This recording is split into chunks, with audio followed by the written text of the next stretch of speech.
चलिए पाठ प्रारंभ करते हैं। गंगातरंगरमणीयजटाकलापं गौरी निरन्तरविभूषितवामभागं नारायणप्रियमनङ्गमदापहारं वाराणसीपुरपतिं भज विश्वनाथम्। आज पुनः हम लोग उत्कर्ष नामक शास्त्राध्ययनोपक्रम में उपस्थित हुए हैं, सांख्य तत्व कौमुदी के चर्चा प्रसंग में। जैसा कि अभी गुण निरूपण चल रहा है, 13वीं कारिका तक हम लोगों ने विचार किया, विवेचन किया। आज हम लोग 14वीं कारिका और 15वीं कारिका पे विचार करने वाले हैं। जैसा कि इसके पहले ये बात चली थी, गुणों के स्वरूप, प्रयोजन और क्रिया के विषय में हम लोगों ने विचार किया था। उसके बाद वो गुण कौन से हैं और किस कारण से वो प्रकाश प्रवृत्ति नियमार्थक हैं, एतद विषय जिज्ञासा होने पर सांख्य तत्व कौमुदीकार और ईश्वर कृष्ण ने समाधान दिया था, सत्वम लघु प्रकाशकम इष्टम इत्यादि कारिका के द्वारा। उस पर सांख्य तत्व कौमुदीकार ने विचार अपना रखा, उस कारिका का व्याख्या किया। अब आज हम लोग प्रकृति के सिद्धि की बात करेंगे। अविवेक्यादि है सिद्धि त्रैगुण्या तद्विपर्यया भावात् कारण गुणात्मकत्वात् कार्यस्य व्यक्तम अपि सिद्धम, एतद विषय हम लोग विचार करने वाले हैं।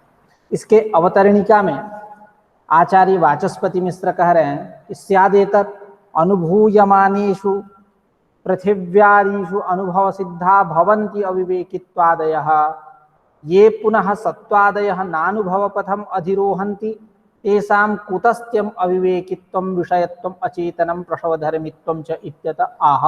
अविवेक्यादेः सिद्धि इत्यादि।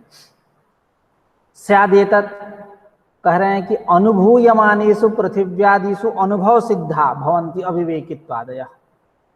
एक कारिका मिली थी, त्रिगुणम अविवेक विषय अचेतनम प्रसवधर्मी व्यक्तम तथा प्रधानम तद्विपरीतस्तथा च पुमान। संभवतः यह 11वीं कारिका है। इस कारिका में व्यक्त और अव्यक्त के साधर्म्य का उल्लेख है कि व्यक्त और अव्यक्त एतादृश होते हैं। तो कह रहे हैं कि ये जो पृथिव्यादि हैं, भूत हैं, महाभूत जो हैं, इनमें अनुभव सिद्धा विवेकित्वादय, इनमें अविवेकित्वादि धर्म जो है वो अनुभव सिद्ध है, प्रत्यक्ष के विषय है, प्रत्यक्ष प्रमाण गम्यता है। यानी पृथिव्यादि में जो अविवेकी, प्रसव धर्मित्व इत्यादि जो कारिका में बातें की गई, त्रिगुणम अविवेकी विषय अचेतनम प्रसव धर्मी व्यक्तम तथा इत्यादि, ठीक है। मतलब त्रिगुणम को हटा करके, क्योंकि उसको हेतु बना रहे हैं इस अविवेकित्वादि के सिद्धि में, उसकी चर्चा भी 14वीं कारिका में करने वाले हैं। यानी अविवेकी विषय, त्रिगुणम अविवेकी विषय सामान्यम अचेतनम प्रसवधर्मी इत्यादि। तो ये सब जो है ये पृथिव्यादि में पंचमहाभूतों में अनुभव सिद्ध है, अनुभव सिद्ध है, प्रत्यक्ष विषयता है। और यह जो सत्वादि हैं, ये सत्वादि में नानुभव पथम अधिरोहंती, ये पुनः सत्वादयः नानुभव पथम अधिरोहंती, जो अनुभव के मार्ग पे आने वाले नहीं है, जो अनुभव के तर्ज पे कसे नहीं जा सकते। तेषां कुतस्त्यम अविवेकित्वं विषयत्वं अचेतनं प्रसवधर्मित्वं च इत्यत आह। तेषां गुणानां व्यक्तानां अव्यक्तानां सब त्रिगुणात्मक है। इति एतेषां समेषां कुतस्त्यम अविवेकित्वं विषयत्वं अचेतनं प्रसवधर्मित्वं, इनमें अविवेकित्व, विषयत्व, अचेतनत्व और प्रसवधर्मित्व कहाँ से आएगा, कैसे इनकी सिद्धि हो रही है। यानी पृथिव्यादि में यह जो अविवेकित्व, विषयत्व, प्रसवधर्मित्व इत्यादि अचेतनत्व जो भी हैं, जो 11वीं कारिका में बात जिनकी चली, जिनकी चर्चा हुई, जिनका विचार हुआ, यह जो पृथिव्यादि हैं इनमें तो यह अनुभव सिद्ध है। लेकिन जो सत्वादि हैं, जो अनुभव के तर्ज पे, अनुभव पे कभी आते ही नहीं, अनुभव के विषय ही नहीं है, उनमें कैसे अविवेकित्व, विषयत्व, सामान्यत्व और अचेतनत्व, प्रसव धर्मित्व इत्यादि की सिद्धि करोगे। यही बात करें, स्यादेतत् अनुभूयमानेषु पृथिव्यादिषु अनुभव सिद्धा भवन्ति अविवेकित्वादयः ये पुनः सत्वादयः नानुभव पथम अधिरोहन्ति। जो अनुभव के मार्ग पे आते ही नहीं, अनुभव के विषय ही नहीं है, तेषां कुतस्त्यम अविवेकित्वम विषयत्वम अचेतनम अचेतनत्वम प्रसवधर्मित्वम। ऐसा पूर्व पक्ष हुआ, ऐसी जिज्ञासा हुई तो कह रहा इत्यतः आह, यदि ऐसा कहोगे तो सुनो, इसका उत्तर ये है क्या कि अविवेक्यादेह सिद्धि त्रैगुण्या तद विपर्यया भावात् कारण गुणात्मकत्वात् कार्यस्या व्यक्तमपि सिद्धम। यानी इसमें अन्वय व्याप्ति और व्यतिरेक व्याप्ति की चर्चा हुई है, यानी वीतानुमान और अवीतानुमान। वीतानुमान अन्वय व्याप्ति, अवीतानुमान यानी व्यतिरेक व्याप्ति। कैसे, तो हम लोग अभी चर्चा करने वाले। पहले सामान्य अर्थ समझ जाते हैं इस कारिका का क्या अर्थ है। अविवेक्यादेह सिद्धि, यानी अविवेकी से क्या लेना है, अविवेकित्व ऐसा धर्म, क्योंकि द्वे कयोर द्विवचनी कवचने सूत्र जो है ये प्रमाण है। अभी कहने वाले द्वे कयोर द्विवचनी के वचने, वहां द्वे कयोह षष्ठी द्विवचन का रूप है, द्वे कयोह यानी द्वित्व एकत्व। यदि भाव अर्थ न ले, हम अविवेकी से अविवेकित्व रूप अर्थ न ले, ये अविवेकी से अविवेकित्व रूप अर्थ लेने में लिया जाता है। इसमें प्रमाण क्या है, द्वे कयोर द्विवचनी के वचने सूत्र ही प्रमाण है, क्योंकि वहां द्वे कयोह ऐसा षष्ठी द्विवचन का प्रयोग आचार्य पाणिनि जी ने किया, यानी द्वित्व एकत्व, द्वित्व की विवक्षा में द्विवचन, एकत्व की विवक्षा में एक वचन। यदि भाव परक वहां द्वि से द्वित्व, एक से एकत्व अर्थ ना ले, तो वहां बहुवचन होने लगेगा। द्वे कयो के जगह पे क्या होने लगेगा, द्वे कयेषु इत्यादि करके रूप होने लगेंगे, जबकि पाणिनि जी ने ऐसा रूप नहीं किया। इस एतावता क्या निकला कि वहां द्वि से द्वित्व और एक से एकत्व, यही अर्थ लेना, भाव परक अर्थ लेना है। उसी प्रकार यहाँ अविवेकी से अविवेकित्व रूप अर्थ लेना। यदि तदर्थ ऐसा अर्थ न माने, तो वहां दो से द्वि से द्वित्व और एक से एकत्व मिलके हो गया तीन, भाव परक अपने अर्थ लिया ही नहीं, तो बहुवचन हो जाएगा। तो द्वे कयो की जगह पर क्या होना चाहिए, द्वे कयेषु ऐसा, लेकिन ऐसा पाणिनि जी ने नहीं किया। द्वे कयेषु नहीं, द्वे केषु, ठीक है, ऐसा द्वि है और एक है, द्वे केषु, हाँ द्वये केषु, द्वये केषु ऐसा यण कर देंगे, उसके बाद एक वाला ए मिल जाएगा, उसके बाद बहुवचन सप्तमी बहुवचन द्वये केषु ऐसा रूप बनने लगेगा। लेकिन पाणिनि जी ने ऐसा नहीं बनाया। एतावता यह सिद्ध हुआ, यहाँ भाव परक अर्थ ही लिया जाएगा, तभी संगति बनेगी। द्वे कयोह में द्विवचन की संगति। ठीक उसी प्रकार यहाँ अविवेकी से अविवेकित्व रूप अर्थ लेना है। तो पहले हम लोग पहले कारिका का सामान्य अर्थ क्या है इसके विषय में चर्चा करते हैं।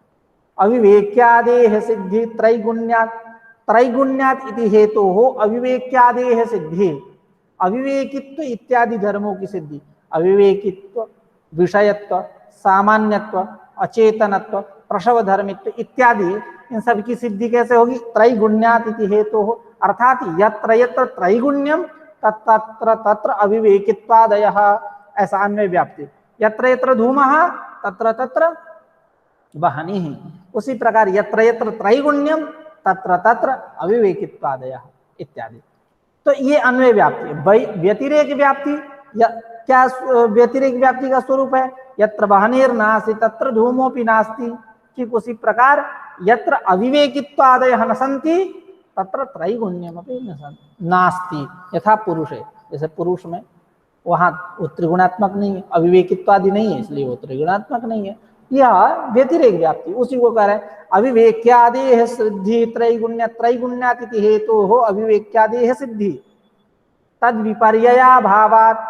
तद विपर्यया भावात मतलब तद विपर्यय अभावात, तत् विपर्यय अभाव मतलब त्रैगुण्य विपर्यय। तत् से क्या लेंगे यहाँ, जहां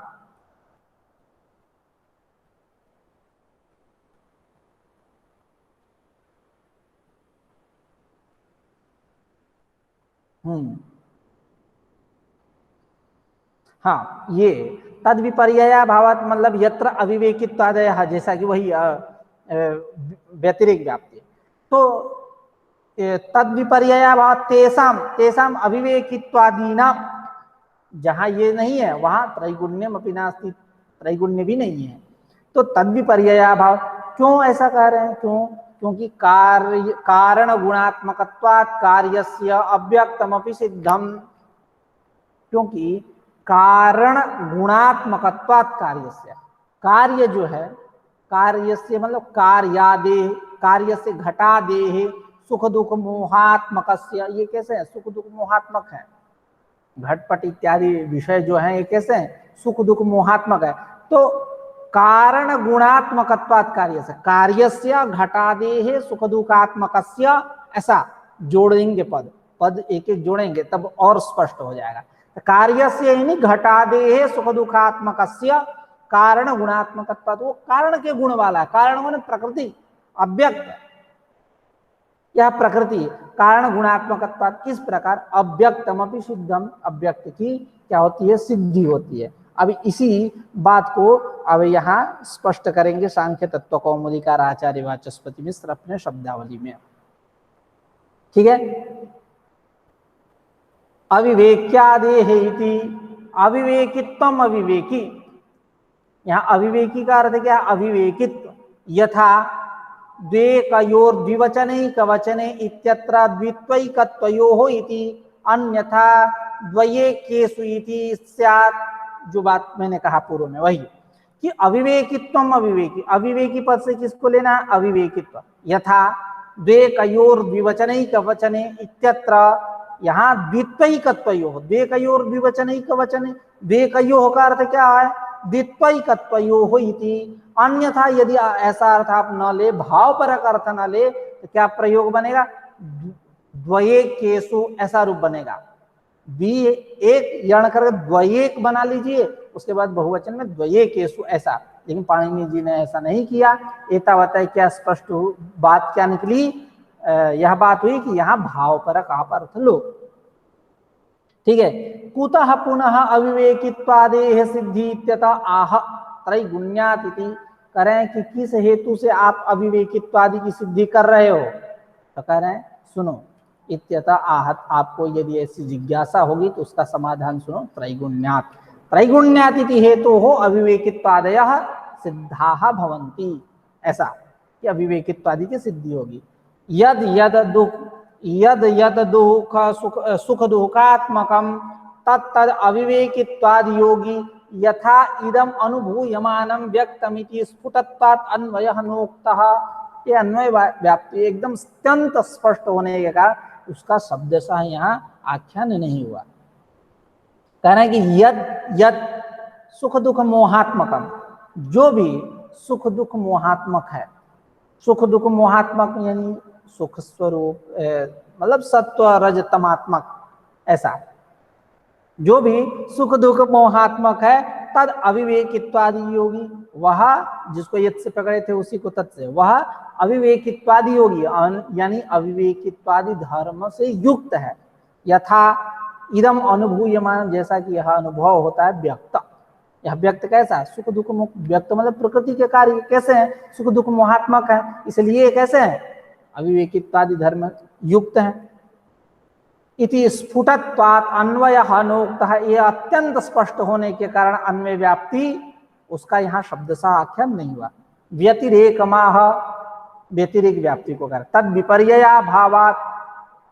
ठीक है, तद विपर्यया भावात, यहाँ व्यतिरेक व्याप्ति को कह रहे हैं कि तद विपर्यये अभावात। तद विपर्यया भावात मतलब तद विपर्यये अभावात।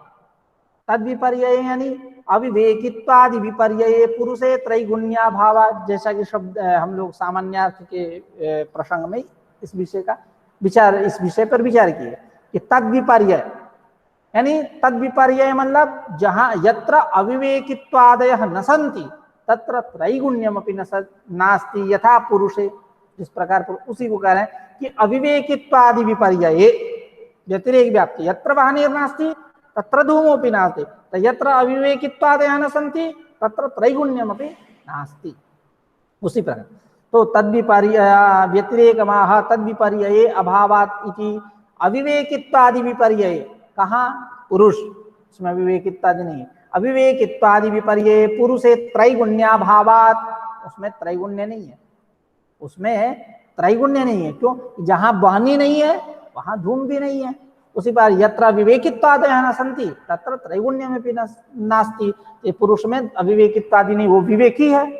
जैसे हेतुमद अनित्यमव्यापी नहीं, हेतुमद अनित्यमव्यापी सक्रिय मनि नहीं, वो एक कारिका थी ना। त्रिगुणम अविवेक विषय सामान्यम अचेतनम प्रसवधर्मी व्यक्तम तथा प्रधानम तद विपरीत तथा च पुमान। तो अविवेकी के विपरीत कैसा? विवेकी। ये पुरुष कैसा? विवेकी। ठीक है, तो अविवेकित्वादि विपर्यये यानी पुरुषे विवेकशीले, विवेकशालिनी पुरुषे त्रैगुण्याभाव, त्रैगुण्य नहीं है। अथवा व्यक्ता व्यक्ते पक्षीकृत्य अन्वयाभावेन अवीतः एव हेतु त्रैगुण्यात् इति वक्तव्यः। कह रहे हैं कि अथवा व्यतिरेक व्याप्ति के ही प्रसंग में कह रहे हैं कि व्यक्ता व्यक्ते पक्षीकृत्य, इसको पक्ष बना करके, किसको? व्यक्त को और अव्यक्त को, यानी प्रकृति के कार्य को, महदादि को, स्वयं मूल जो प्रकृति है, जो यह संपूर्ण सृष्टि को कर रही है, जो कर्त्री है, जो सत्व रज तम की साम्यावस्था है, ऐसे व्यक्त और अव्यक्त जो प्रकृति और उसके जो कार्य, इनको पक्ष बनाकर अन्वयाभावेन, अन्वयाभावेन यानी अन्वय व्याप्य भावेन, अर्थात व्यतिरेक व्याप्ति, अवीतानुमान, यही आया। अन्वयाभावेन अवीतः मतलब व्यतिरेक व्याप्ति एव हेतु त्रैगुण्यात् इति। यहाँ व्यतिरेक व्याप्ति ही व्यतिरेक व्याप्ति पर यह हेतु है, आप ऐसा समझो। यत्र वहनेर नास्ति तत्र धूमोपि नास्ति, जहां वाहनी नहीं है उसी प्रकार धूम भी नहीं। तो यत्र अविवेकित्वादयः न सन्ति तत्र त्रैगुण्यमपि नास्ति। यानी कुल सीधी सी बात कह रहे हैं कि यहाँ तद्विपर्ययाभावात् यह व्यतिरेक व्याप्ति है, ऐसा आप समझो। ठीक है, तो वही कह रहे। अथवा व्यक्ता व्यक्ते पक्षीकृत्य अन्वयाभावेन, मतलब वही अन्वय व्याप्य भावेन, यानी व्यतिरेक अवीतानुमान, यानी व्यतिरेक व्याप्ति एव हेतु, यही हेतु है व्यतिरेक व्याप्ति। त्रैगुण्यात् इति वक्तव्यः, ऐसा कहना चाहिए। व्यतिरेक अवीतः एव हेतु त्रैगुण्यात् इति, यह हेतु कैसा है? व्यतिरेक व्याप्ति रूप इति वक्तव्य है, ऐसा कहना चाहिए।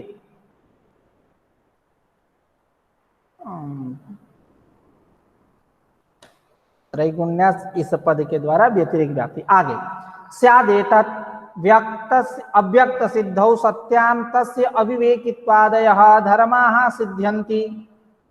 कह रहे हैं कि अव्यक्त की सिद्धि होने पर ही अविवेकित्वादि धर्मों की सिद्धि होगी। इस समय तो अव्यक्त सिद्धि नहीं, कैसे आप अविवेकित्वादि धर्मों की सिद्धि कर रहे हो?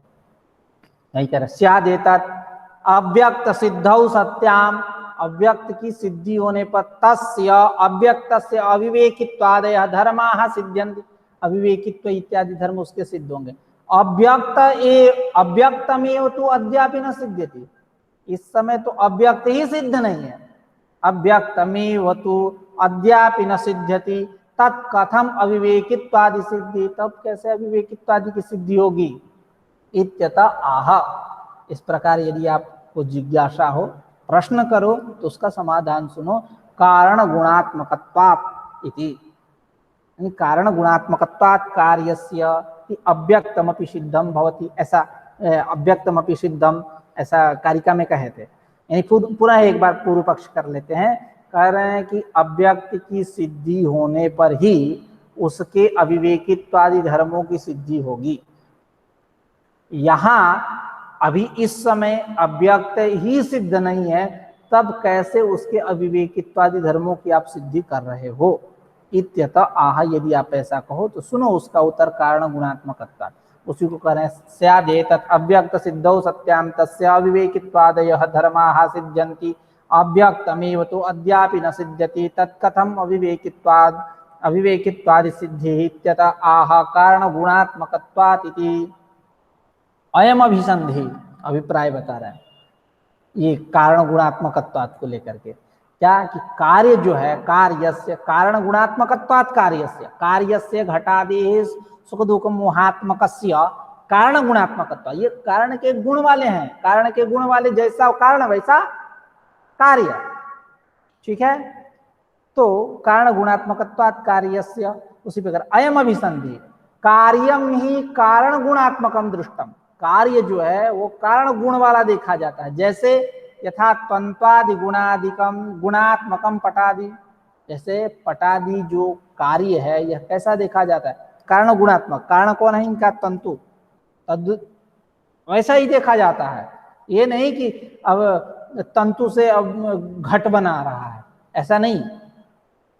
यथा कार्यम ही कारण गुणात्मकम दृष्टम, कार्य जो है वो कारण गुणात्मक देखा जाता है। यथा तंत्वादि गुणात्मकम पटादि, जैसे पटादि जो है वो कैसा है, तंत्वादि गुण वाला है। तथा महदादि लक्षणेनापि कार्येण सुख दुख मोह रूपेण स्वकारणगत सुख दुख मोहात्मना भवितव्यम। देखिए जितनी तृतीयां विभक्ति हैं सबको एक साथ जोड़ना है। महदादि लक्षणेन कार्येण सुख दुख मोह रूपेण स्वकारणगत सुख दुख मोहात्मना भवितव्यम। ये महदादि कैसे हैं, कार्य हैं। किसके कार्य हैं, तो प्रकृति के कार्य हैं महदादि। तो महदादि लक्षणेनापि कार्येण, और कैसे हैं, सुख दुख मोह रूपेण, सुख दुख मोहात्मक है, सुख दुख ऐसा अन्वय करेंगे, सुख दुख मोह रूपेण महदादि लक्षणेन अपि कार्येण स्वकारणगत सुख दुख मोहात्मना भवितव्यम। इसको ऐसा होना चाहिए। यानी यह जो महदादि कार्य है, यह महदादि कार्य कैसे है, सुख दुख मोहात्मक है, इसलिए स्वकारणगत सुख दुख मोहात्मना भवितव्यम। इनका जो कारण प्रकृति, उसमें रहने वाला जो सुख दुख मोह तद्रूप है, वैसे हैं, ऐसी इनकी परिकल्पना करनी चाहिए। यही कार्य कारण गुणात्मकत्वात् कार्यस्य, मतलब कार्य जो है वो कारण के गुण वाला है। यानी उस प्रकृति में अव्यक्त में पहले से सत्व रजतम इत्यादि हैं, क्योंकि वो सत्व रजस तमसाम साम्यावस्था प्रकृति है। विश्व से कार्य संघात से सामूलम नतस्य आमूलांतरम अवस्था प्रसंगात, इस प्रकार यह उसके जो कार्य है महदादि वैसे ही हैं, ठीक है। उसी को तथा च महदादि लक्षणेन कार्येण सुख दुख मोह रूपेण स्वकारणगत, क्या सुख दुख मोहात्मना भवितव्य, ये भी वैसे हैं सुख दुख मोहात्मक। तथा च तत्कारणम सुख दुख मोहात्मकम प्रधानम अव्यक्तम सिद्धम भवति, इसलिए इस कार्यों का जो महदादि जो कार्य, इन सब कार्यों का जो कारण है, तत्कारणम, तत्कारणम मतलब कार्य कारणम, कार्य कारणम का मतलब यहाँ के कार्य से कारणम, महदादेह कारणम, ऐसा अर्थ करना है। तथा च तत्कारणम सुख दुख मोहात्मकम, इनका जो कार्य का कारण वो अव्यक्त प्रकृति, वो कैसी है, सुख दुख मोहात्मकम प्रधानम, वो प्रधान है, अव्यक्तम सिद्धम भवति, ऐसे प्रधान अव्यक्ति की सिद्धि होती है। यानी तत्कारणम सुख दुख मोहात्मकम प्रधानम अव्यक्तम सिद्धम भवति, इन कार्यों का जो महदादि रूप जो कार्य, इन सब का कारण जो सुख दुख मोहात्मक प्रधान अव्यक्त सिद्ध होता है। अब ये 14वीं कारिका समाप्त हो गई। अभी हम लोग पुनः 15वीं और 16वीं कारिका पे भी विचार कर लेंगे। देखिए 15वीं कारिका क्या है, भेदानां परिमाणात् समन्वया शक्तितः प्रवृत्तेश्च, शक्तितः प्रवृत्तेश्च, संधि करेंगे, भेदानां परिमाणात् समन्वयात् शक्तितः प्रवृत्तेश्च कारण कार्य विभागाद विभागाद वैश्वरूप्यस्य। 16वीं कारिका क्या है, कारणमस्त्य व्यक्तम प्रवर्तते त्रिगुणतः समुदयाच्च परिणामतः सलिलवत् प्रतिप्रतिगुणाश्रय विशेषात्। यानी यहाँ 15वीं कारिका और 16वीं कारिका का आख्यान करने का क्या तात्पर्य है एक साथ, क्योंकि यह जो कारिका है दोनों एक दूसरे से संबंधित है, एक दूसरे का अर्थ लेकर के चलते हैं और दोनों का विषय भी एक ही है। पहली बात, इन दोनों का विषय भी एक ही है। दूसरी बात कि यह पहली कारिका जो है दूसरी कारिका का जब तक प्रथम पाद न लेगी तब तक संपूर्ण पूर्ण नहीं हो पाएगी। भेदानाम कारणम अस्ति अव्यक्तम, ये जो 16वीं कारिका का प्रथम पाद है उसको लेकर के, 15वीं कारिका की व्याख्या होती है। इस प्रकार इन दोनों का यहाँ उपाख्यान है। अब देखिए, पहले अवतरणिका पे चलते हैं। स्यादेतत् व्यक्तात् व्यक्तम उत्पद्यते इति कणभक्षाचरण तनयाः। कणभक्षाचरण तनयाः, जो यह वैशेषिक और नैयायिक के जो शिष्य प्रशिष्य हैं इत्यादि, तदनुयायी जो हैं, जो तनय हैं, यह सब क्या कहते हैं कि व्यक्तात् व्यक्तम उत्पद्यते। नहीं कहते हैं व्यवहार में आचार्याः नैयायिकाः तेषां अनुयायिनश्च आचार्याः एवं कथयन्ति, ऐसा उसी प्रकार कणभक्षाचरण तनयाः कथयन्ति क्या, व्यक्तात् व्यक्तम उत्पद्यते, व्यक्त से व्यक्त की उत्पत्ति होती है। क्योंकि इनका सिद्धांत क्या है, आरंभक रूप उपादानत्व को स्वीकार करते हैं। यानी यह परमाणु में जो कारणता है, उपादानता है, वो उपादानता कैसी है, आरंभकत्व रूप उपादानता है। यानी आरंभकत्व रूप उपादानता मतलब उससे द्विणुक त्रिणुक इत्यादि की उत्पत्ति होती है, उस सबका यह आरंभक है परमाणु। इसलिए परमाणु नाम आरंभकत्व रूप उपादानत्वं स्वीकुर्वन्ति नैयायिकाः। ठीक है, तो इस प्रकार आरंभकत्व रूप, ये आरंभवादी है। यह क्या है, सांख्याचार कैसे है, परिणामी उपादानवादी है। परिणामी अर्थात प्रकृति का परिणाम है। यह संपूर्ण जो जगत दिख रहा है, नाम रूपात्मक जो जगत है, यह जो दिख रहा है आपको पूर्ववर्ती दृश्यमान जो भी जगत है, ये कैसा है, परिणामी उपादान है। अर्थात उस प्रकृति में कैसी उपादानता है, परिणामी उपादानता है। उस प्रकृति का यह कार्य है, परिणाम है। क्यों, इनके यहाँ क्या होता है, परिणाम और परिणामी में अभेद होता है। सांख्याचार्य के परिणाम और परिणामी का अभेद होता है। जब परिणाम और परिणामी, परिणामी कौन है, यानी परिणामिनी बोले संस्कृत में, परिणामिनी कौन है, प्रकृति, और परिणाम कौन है, ये सब जो दिख रहा है महदादि तत्व इत्यादि, ये इनमें दोनों में भेद होता है, अभेद होता है। और परिणामिनी जो प्रकृति है, उस प्रकृति में विकारता आती है। इसलिए यह संपूर्ण जगत उससे उत्पन्न होता है, ये उसका परिणाम रूप है। ऐसा सांख्याचार्यों का सिद्धांत है।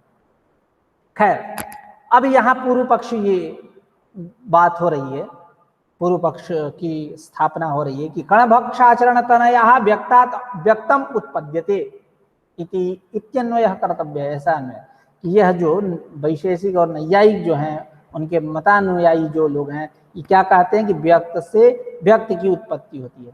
कैसे, तो समझा रहे हैं। परमाणु, अपने पक्ष को पहले रखेंगे। परमाणवो ही व्यक्ताः तैर्द्यणुकादिक्रमेण पृथिव्यादिलक्षणं कार्यं व्यक्तम आरभ्यते।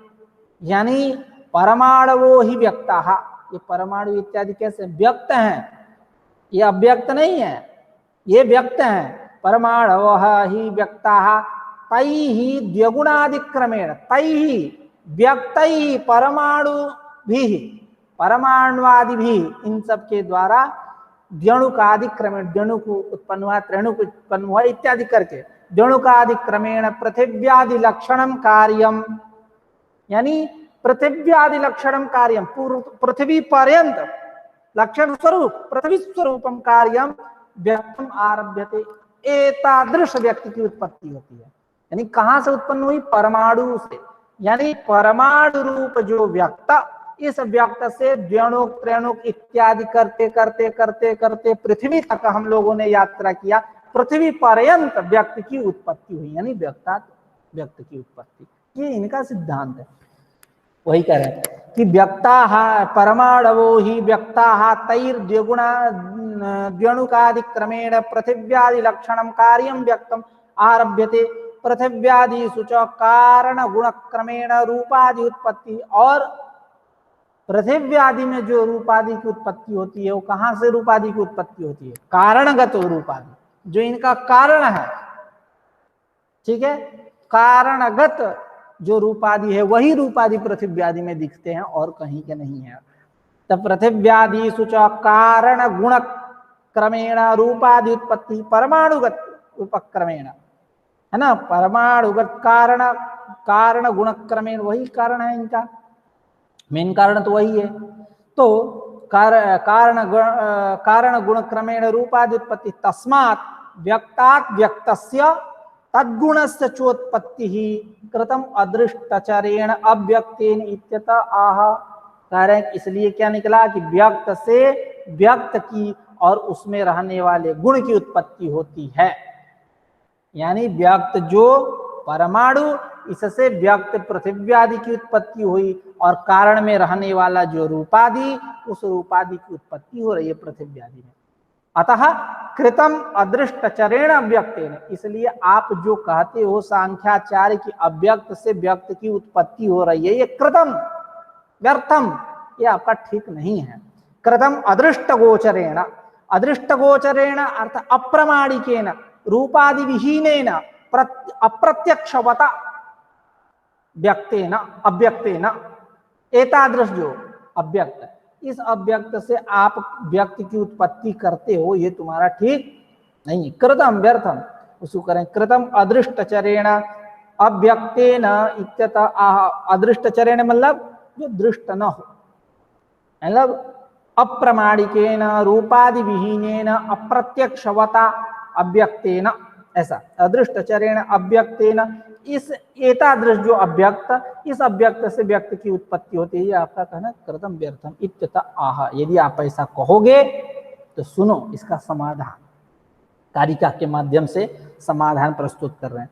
भेदानां परिमाणात् समन्वयात्, समन्वयात् शक्तितः प्रवृत्तेश्च कारण कार्य विभागात् अविभागात् वैश्वरूप्यस्य कारणम अस्ति अव्यक्तम। अभी 16वीं कारिका को रखिए, पहले 15वीं कारिका की हम लोग व्याख्या करेंगे, ठीक है।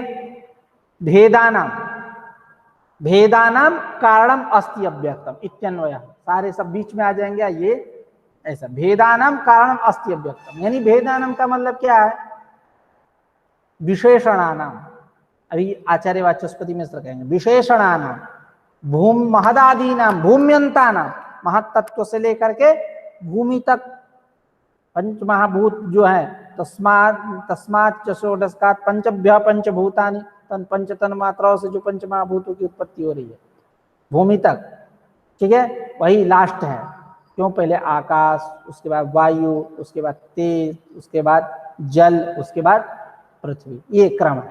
तो भूम्यंतानाम, तो महदाद भेदानाम विशेषणानाम महदादीनाम भूम्यंतानाम कारणम अस्ति अव्यक्तम, इन सब का कारण कौन है, अव्यक्त। कैसे पता चला, हेतु दे रहे, परिणामात एक, दूसरा समन्वयात दो, तीसरा शक्तितः प्रवृत्तेश्च, और चौथा कारण कार्य विभागात और अविभागात, ये वैश्वरूप्यस्य, वैश्वरूप्यस्य यानी विश्वरूपस्य जगदात्मकस्य कार्यस्य, ये जो संपूर्ण कार्य है, जितना कार्य दिख रहा है, तो व्यक्तादि यही तो कार्य है, प्रकृति तो कार्य है नहीं, पुरुष तो अलग है ही, उदासीन अकर्ता, वो कार्य में नहीं आता, वही दोनों मिलके सृष्टि करते हैं, पंगु, उन दोनों का संयोग होता है, एक पंगु है तो दूसरा अंधी है। तो वैश्वरूप्य से यानी विश्वरूपस्य जगद यूं कहले जगदात्मकस्य कार्यस्य, ये जो संपूर्ण कार्य है, इस कार्य की उत्पत्ति, ये जो चराचर जगत कह लीजिए, ये जो संपूर्ण कार्य, ये सब कार्य ही है। यह जो कार्य है, इस कार्य के कारण कार्य विभागात, विभाग और अविभाग, विभाग मतलब आविर्भाव और अविभाग मतलब तिरोभाव, इसकी चर्चा करेंगे। पहले हम लोग परिमाणात इत्यादि की चर्चा कर लेते हैं। तो भेदानाम महदादीनाम भूम्यंतानाम तत्वानाम परिमाणात, परिमाणात का मतलब क्या, अव्यापकत्वात्, ये कैसे है, अव्यापक है। वैधर्म में क्या बतलाया गया, हेतुमद अनित्यम अव्यापी सक्रियम अनेकमाश्रितम लिंगम सावयवम परतंत्रम व्यक्तम तद विपरीतम अव्यक्तम। अव्यक्त क्या है, व्यापी है, ये व्यापी है।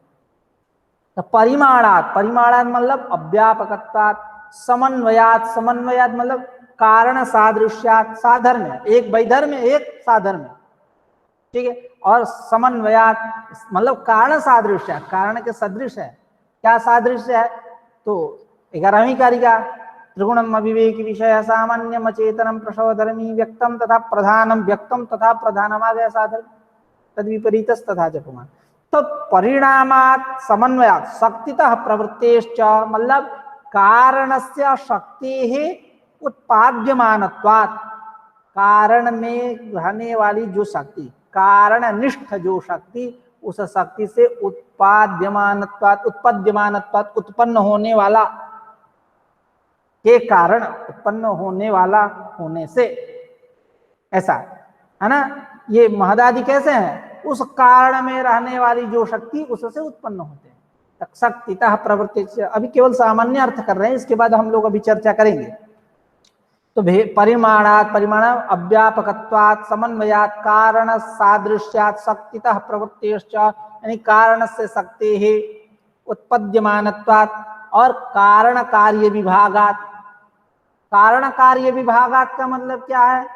वैश्वरूप्यस्य कारण कार्य विभागात् अविभागात्, यानी कारण कार्य विभाग, यानी कारण से कार्य का विभाग, विभाग मतलब आविर्भाव होने से, और अविभागात उसी में तिरोभूत हो जाने के कारण इन सब का कारण कौन है? कारणम अस्ति व्यक्तम अव्यक्तम, एतादृश जो है इन सब का जो विश्व रूप जो यह संपूर्ण कार्य है, इस सब का कारण कौन है? अव्यक्तम। ठीक है, यह इन हेतुओं से यह बात स्पष्ट हुई, इनका कोई ना कोई कारण है। तो वह कारण कौन है? अव्यक्त। ठीक है, वेदानां परिमाणात् समन्वयात् शक्तितः प्रवृत्तिश्च कारण कार्य विभागात् अविभागात् वैश्वरूप्यस्य कारणमस्ति अव्यक्तम्। और प्रवर्तते त्रिगुणतः समुदयाच्च परिणामतः सलिलवत् प्रतिप्रतिगुणाश्रय विशेषात्, यानी प्रवर्तते अव्यक्तम प्रवर्तते, यह अव्यक्त प्रवर्तित होता है। कैसे? त्रिगुणतः, अव्यक्त कैसा है? त्रिगुणात्मक है, उसका स्वरूप है त्रिगुणात्मक है, त्रिगुणात्मक स्वरूपात। ठीक है, त्रिगुणात्मक स्वरूप है उसका। समुदयाच्च, समुदयाच्च मतलब समवायात। क्या? तो अव्यक्त जो है यह जब भी कोई कार्य करता है तो तीनों गुणों से मिलकर के ही कार्य करता है, यही समवाय। समवायात प्रति, अब परिणामत इधर हटाइए, सलीलवत अभी इसको भी साइड में रखते हैं।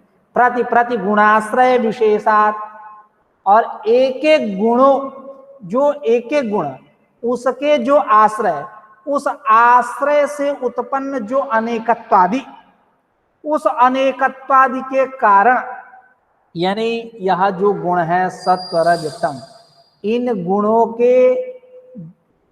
गुणों का जो आश्रय, उस आश्रय से उत्पन्न जो अनेकत्वादि, उस अनेकत्वादि के कारण सलिलवत, जल के समान, जल के तरह परिणामतः विभिन्न परिणामों से संबंध बना करके, संयुक्त होकर के, तीनों गुणों से मिल करके यह अव्यक्तम प्रवर्तते, अव्यक्त जो है अपना कार्य करता है। तो इस प्रकार यह जो पूर्व पक्ष रहा, कारिका के माध्यम से उसका समाधान किया गया। जो पूर्व पक्ष रहा, जो नैयायिक कण भक्षाचरण तरह जो लोग कह रहे थे कि व्यक्त से अव्यक्त की उत्पत्ति हो रही है और गुणों की भी उत्पत्ति हो रही है, जैसा कि तस्मात् व्यक्तात् व्यक्तस्य तद्गुणस्य चोत्पत्ति ही कृतम अदृष्टचरेण अव्यक्तेन इत्यतः आह। ऐसी यदि जिज्ञासा होगी, या इस जिज्ञासा को जिज्ञासा मत कहिए, ऐसा तुम यदि पूर्व पक्ष करोगे तो उसका समाधान यह है। हमारा सिद्धांत यही है कि अव्यक्त से व्यक्त की उत्पत्ति होती है, व्यक्त से व्यक्त की उत्पत्ति तो मानते ही है, ऐसी बात नहीं है, व्यक्त से भी व्यक्त की उत्पत्ति होती है। लेकिन इन सब का कारण क्या है? क्यों व्यक्त से भी व्यक्त की उत्पत्ति होती है? कि महत्त्व है, उसे अहंकार की उत्पत्ति तो होती ही है। लेकिन इन सब का कारण तुम व्यक्त नहीं कह सकते। इन सब का कारण कौन है? वह पुरुष ही है। इन सब का कारण वह प्रकृति ही है, प्रधान ही है, ये सब नहीं है। ये आपस में हो सकते हैं कि महत्तत्व जो है अहंकार का कारण है, तो व्यक्त से अब व्यक्त की भी उत्पत्ति, लेकिन मूल कारण की बात चल रही है यहाँ। मूल कारण व्यक्त नहीं है, वो प्रकृति ही है। ठीक है, आज की चर्चा यहीं समाप्त करते हैं। अब कल पुनः चर्चा करेंगे एक नई ऊर्जा से। ठीक है, आज का पाठ यहीं समाप्त होता है। नमस्कार।